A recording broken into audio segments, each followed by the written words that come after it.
Hi guys, it's Sophie. So we are down on the floor today for another one of my around the world book hauls. It's really exciting. I love sharing these books with you. I've loved kind of sourcing them, deciding what I want and kind of gathering stuff, and I'm glad I've got another little pile to go through with you today.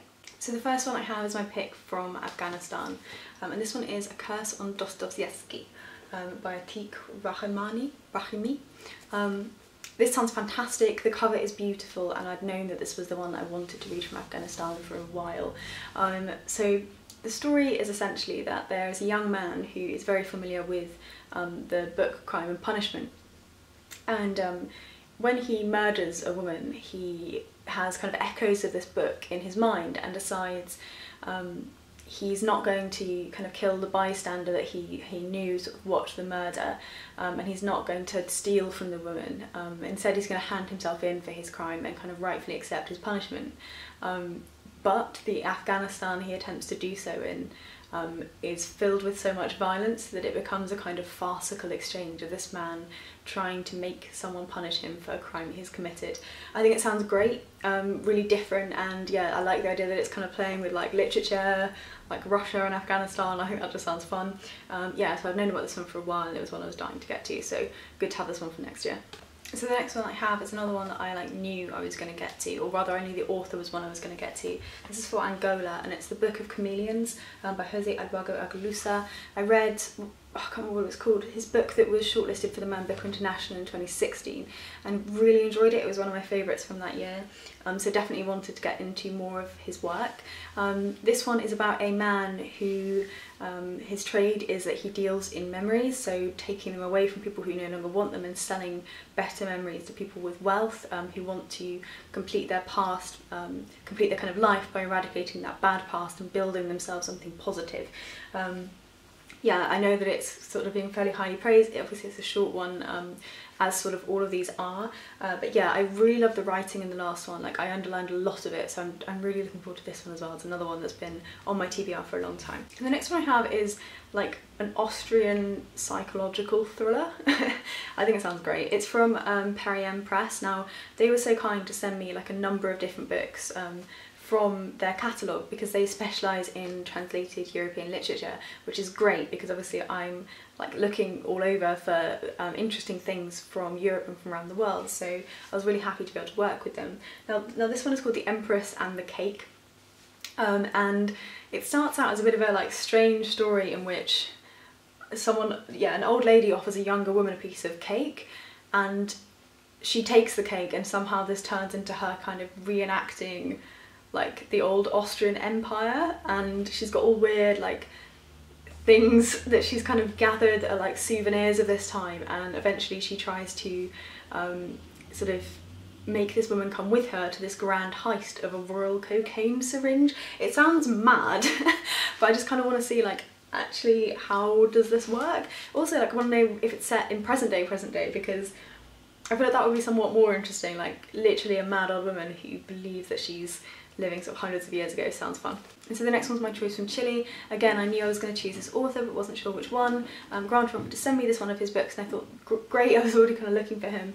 So it is Multiple Choice by Alejandro Zambra, and he writes like really unusual stuff, and that's why I wanted to pick him up, because I think it's good to have some variety of things in here.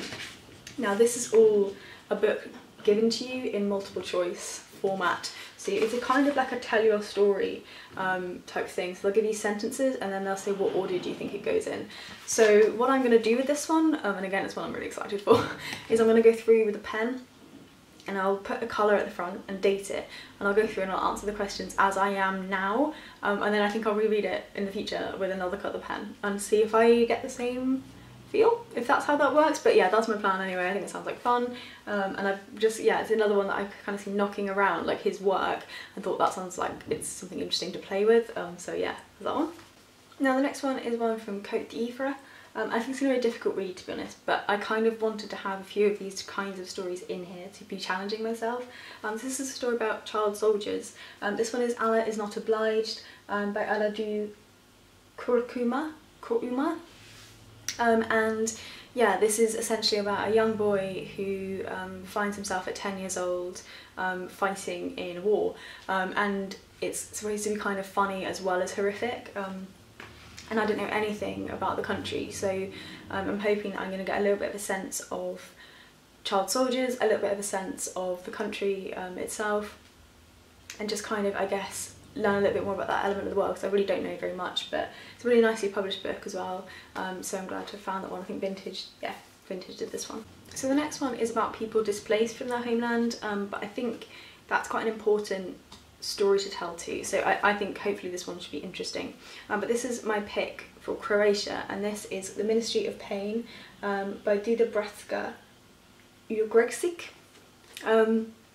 And this book is about sort of really the aftermath of the Balkan Wars and people who have been pushed from their homeland, and these sort of ex-Yugoslavian people who are gathering in Holland.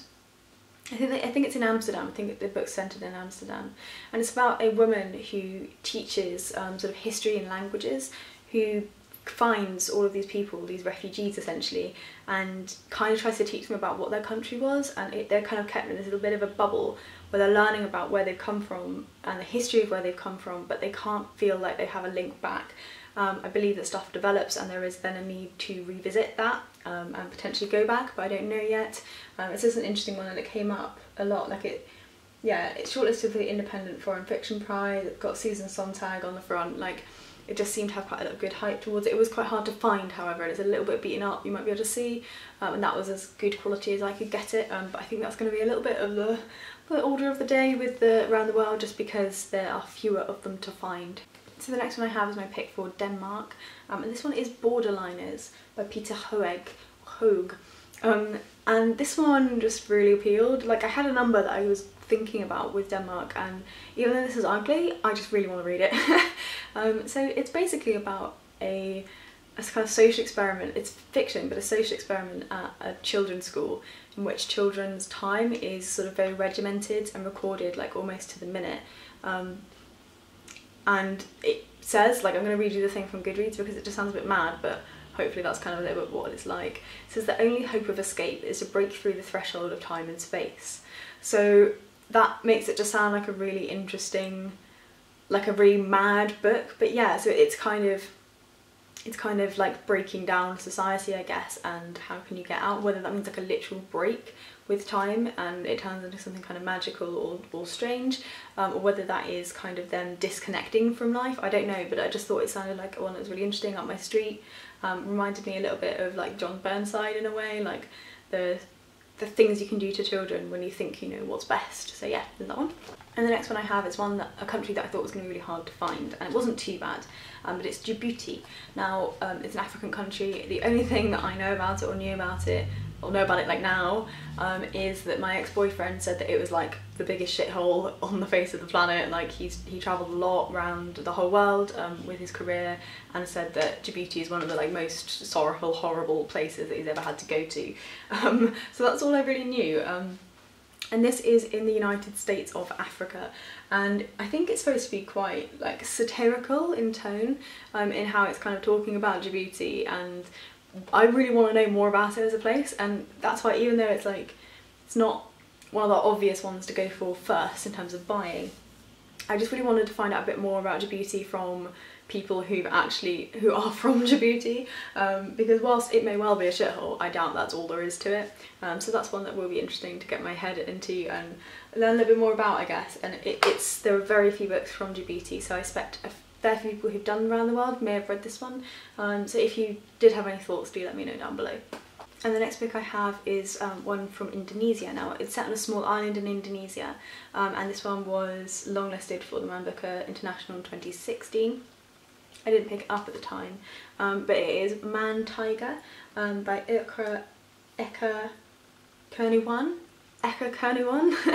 And this is a book about a man who is kind of a fairly typical bloke in society, apart from the fact that living inside of him he has a supernatural female white tiger who reacts sort of poorly to social conflict and to his kind of family dynamic, and he's trying to control his own life and to kind of influence this magical beast that's inside of him. Yeah, it sounds interesting. It's a really pretty book, and yeah, I've not read anything that I can remember from Indonesia before, so this should be a bit of a learning curve. And the next book I have is one from Norway. It's another one that Empress really kindly sent me. It's called The Blue Room. Now I'm just going to read you the blurb of this one. I'm not normally like a blurb person. I try and give you what I've gotten from the blurb, but I think in this case I just want to read it to you. So it says, Josanne is a young woman in her 20s who lives in Oslo with her mother. When she falls in love with Ivar, she finally feels ready to leave home. The couple plan a trip to America. But on the morning of her departure, she wakes up to find her door locked. Can she overcome her fears? Will she shout for help? Or will she climb out of a fourth floor window? So I think it's a book told entirely in one room where she's a captive of her new husband. So yeah, that sounds intriguing to me. Again, I really like the way that these books are produced, and we'll see what I think of it. I've quite liked some of the stuff I've read from Norway in terms of literary fiction. I know there's a huge like Scandi crime thriller stuff, so I thought I'll go with a kind of mix between the two, some literary-esque stuff, but with some crime and thriller stuff as well, just to mean I'm keeping my genres open for next year. And the next is my pick for Palestine. The one I ended up choosing was I Shall Not Hate by Izzeldin Abdourahman. And this sounds like a really kind of horrifying story, really. Like every element of it sounds horrifying, but I think hopefully in this it encompasses quite a lot of the elements of like the Palestine-Israel struggle, and what experiencing that is like. So the guy who wrote this book actually grew up in a refugee camp, and kind of built his way up and managed to eventually become a doctor who was treating people in Gaza. And he lived with his 3 daughters. He had a niece living with him, and a bomb dropped on the house and killed everyone in his family but him. This is the story of him growing up in this refugee camp and his life, building his life up, losing a lot of his life, and then going on to decide to treat people from both sides of the conflict, and kind of having his medical training not be bounded by this arbitrary boundary line. So yeah, I think it should be really interesting. It sounds like a really harrowing story, especially in such a short space of time, but I wanted to try and pick something that had lots of different elements there, and I think this was probably as good as I was going to get from that. And then the last one I have is another one from Empress, and this one is Chasing the King of Hearts by Hanne Krall. And this is a Polish book about the Holocaust, and I think this is the first translation into English that's been done. This is a story about a woman whose husband is taken to the Auschwitz, and she, when he's taken, decides that she wants to dedicate her life to getting him out, that she needs to rescue him. So she changes her name, she cuts her hair, she moves cities, she does everything to try and get to a point where she can rescue her husband. Unfortunately, she is eventually captured and taken to Auschwitz with him, but even there she thinks she still has the power to rescue him and to get him out alive. So that is apparently a really well-known novel in Polish. From the back, it won the English Pen Award. So yeah, that's the last I have for this haul, and I think hopefully you guys are excited too, because I think there's some stuff in there that sounds like absolutely fascinating and really up my street, and things that I'm just kind of want to dive straight into.